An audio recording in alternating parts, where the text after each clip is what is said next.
Okay, so first up we're going to be looking at the power steering system. We're looking at getting all our connections in place and running our high pressure line. The low pressure line isn't too much of a concern because that's just going to be a straight rubber type hose. So we're going to crack on with that now.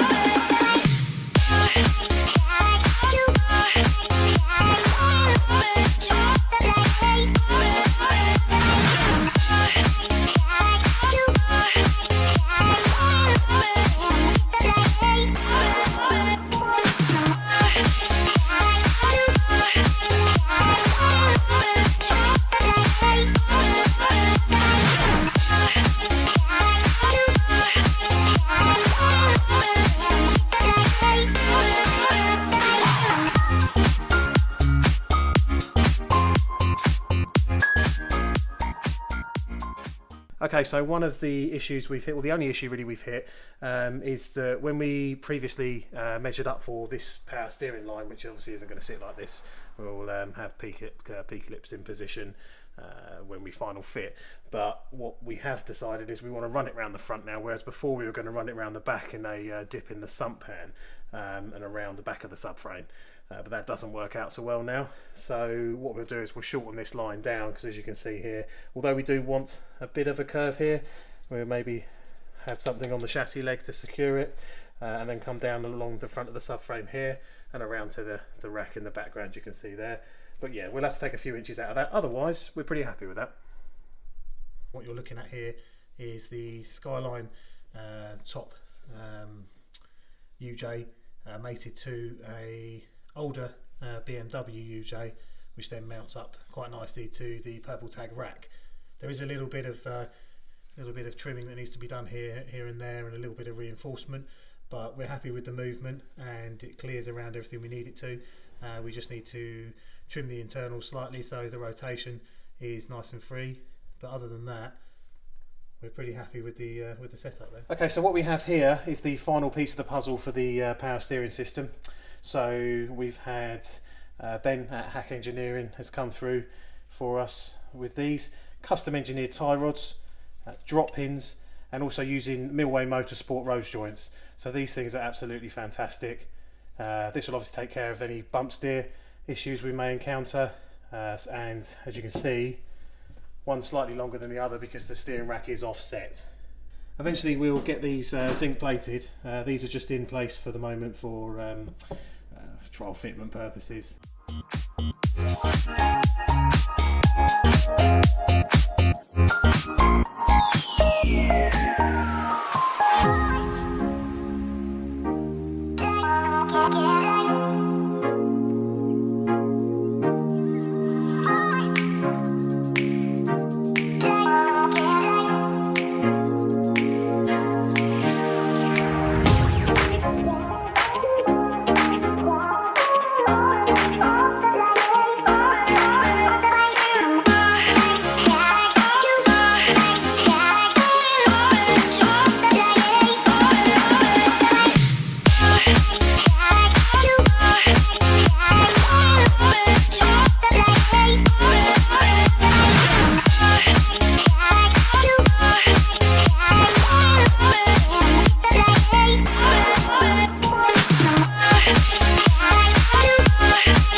Okay, so now the engine's out and it's time to start cleaning or finish up cleaning up the engine bay. So that's including cutting and welding and grinding, smoothing things out, basically cleaning things up.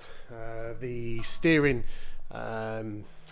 shaft bearing's going to get a custom mount made up for it, so Tommy's going to be working on that, and Josh is going to be working on essentially finishing up with the grinding.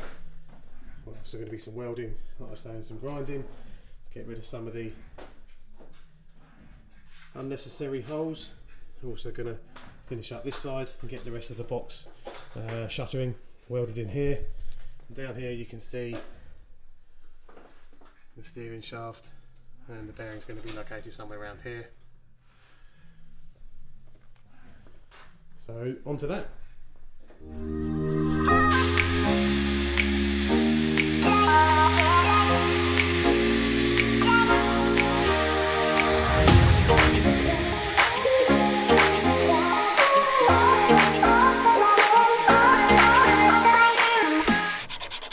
This has turned into like a documentary, like documentary of my life. Is it like one of those weird sort of like cheap documentaries you see on Netflix?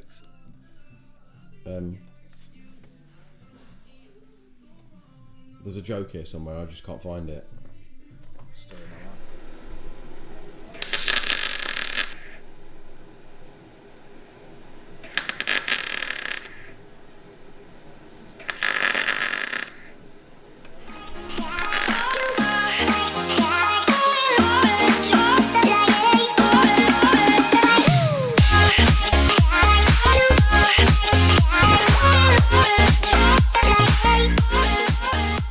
Time has come to get this car to the body shop for the engine bay to be sorted. So Monday morning, this is now Friday at 5 o'clock. I don't know why I put my hand up like that, because I'm not wearing a watch. I just know it's around that sort of time. And yeah, get it cleaned off, and out it goes Monday morning on the recovery truck.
So today you're joining us in our what we call the clean room, if you like, which is normally where the bench tune is done for the ECUs over here.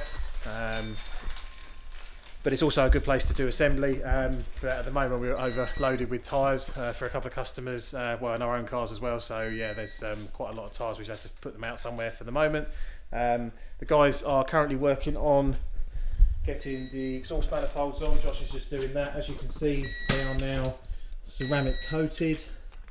So we've finally got those back. Also, there's been a bit of modification made to this flange, just to give us a little bit more clearance when it goes in. Tommy has been working on, we've just had the water pump off. As you can see, he's just torquing that back up now. And he's put the new steam vent in. This is a temporary solution. We will come back to this at some point, but this will work. And as you can see, a little brass fitting in the top side there, which is going to help, which I spoke about briefly before, when it comes to evacuating the air from the cylinder heads. The next stage after the exhaust manifolds are torqued down and the water pumps back on with the steam vent built in is we're going to pull the box, so it's time for the uprated flywheel clutch combo we've gone with that need to be installed. And then it'll be a case of moving the car onto the lift and dropping the engine in. Okay, so the clutch and flywheel are now in. The McLeod uprated clutch that's gone in this one. It's basically a twin plate. It's an RST clutch, so it's like a twin plate, but it should give good pedal feel still, so it'll be a lot lighter but capable of handling. I think 800 plus horsepower is it's good for. So when we go down the route of forced induction at a later date with the vehicle, this will more than comfortably put up with it. And here's a little arty shot.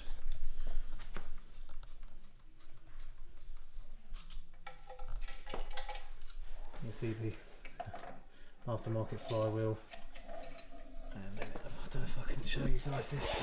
You can just about make out the twin disc setup. Obviously pressure plate on the front.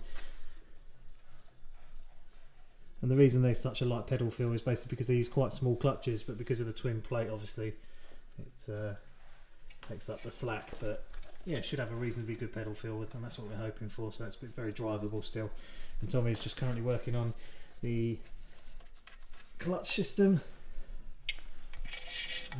Got the custom braided line we ordered in advance just going in there. As you can see, he's just about to bolt this up. Okay, so here we have the gearbox now mounted. You see the braided clutch line there, and she's on the lift. So one of the first things we've seen, we shall demonstrate here, or we shall use this side because we've already started work on the other side, is that basically the steering angle where the hubs have now been reversed, which originally would have been your bump stops here, and I don't know if we can see the other one here. Yeah, there we go, that one there. Obviously these two used to meet, but now with the hubs being reversed and the steering rack coming to the front, we are now able to manoeuvre the wheels. Okay, we should be able to see here our predicament is that it's allowing, Josh, can I just get you to hold that torch? So as you can see, it's allowing at the moment, because the bump stops aren't present, it's banging into the control arm here, the front tyre rod there. As you can see, bang straight into the tyre, there's nothing to stop it. So what we're doing is at the moment, Tommy is just knocking up, he's taken the rods out, and basically what we're going to do is put into this space here, we're going to have here's the bump stop here on the hub, and we're welding in basically an addition to this arm which is going to act as the stopper. Okay, so here we have our modified control arm, so basically already fitted, as you can see, with a Powerflex polyurethane bush, and here is the important bit, which is for the steering lockout. So it's basically a bar welded here, and a little bit of rubber hose to go over the top, decent diameter, just so it's not metal banging into metal, it's got a little bit of cushioning. There you go, so we've done the same for both sides, and about to install them in the vehicle, and then we'll be getting somewhere with the steering. Okay, here we are on the engine's now mounted to the subframe. We didn't really want to film this because anyone who knows, who's in the business, knows that as soon as you want to turn the camera on, something's going to go wrong. So because this is such a nicely painted engine bay and the engine's all brand new and fresh and clean, we don't want any scratches, so we're just taking our time over it. And as you can see, we're almost there now. Okay, so as luck would have it, we probably should have filmed it because it went in swimmingly well and bolted up in a matter of minutes. And here she is, mounted and ready for all the ancillary parts to be added on. We're going to roll it down to the show, our local show, which is in a couple of weeks, just to show people what we've been up to with it, and hopefully that'll promote a bit more following on the YouTube channel on this project as well. You can see clearance is all good as well. If you want to come here, Alex, just show them down the sides here. Could obviously connect the steering rack back up and sort a few bits out there. We've painted a few bits here. You've got the ceramic coated manifolds are in, looking nice and tight as well. If you look on the other side, it's probably better because it's not obscured by the steering rod, but you can see down here, you can see the Vibrotechnic engine mounts at the bottom here. We've yet to tighten down the engine to the mounts, but the subframe is in and the gearbox mount is in. And here we have Josh's little airbox he made with the filter in place, and now he's just going to work on getting the inlet manifold on, and we're just going to get as many bits together as we can that we don't have to take back off necessarily, so we can show people a decent sort of end, potential of what the product will look like at the end once it's completed. Here we are back again. Ta-da! So we started to build the engine up, as you can see, ancillaries going on. We've been painting, we've been keeping ourselves busy doing a load of little odds and sods. Anyone who does this kind of work will know what takes all the time, all the detail bits. So we're working on those at the moment. But as you can see, the engine's looking really decent. We've refurbed and sorted out the clutch and brake masters. Steering all sorted and in. We're yet to do the power steering lines. Obviously induction there. We've had to order a couple of hoses to connect the induction system up, and yeah, as you can see, inlet manifold on now, fuel rail in. A couple of bits we've had painted as well while it was away getting the paint done. Also had the wind mirrors painted as well, as you can see there. So you're just going to keep pushing ahead, get as much done as we can. Okay, so here we have our steering assembly, drop link now in place. All of this is going to get refurbished another time. This is just to get this ready for our local show so we can roll it down there. This you will see here is the new arm with our bump stop fitting nicely into that there with the hub. You can obviously see our custom steering components laid up here. We're just going to sort the tracking out shortly. We've also got the front anti-roll bar in, as you can see there. So yeah, there we go. And across like so. Also power steering mocked up.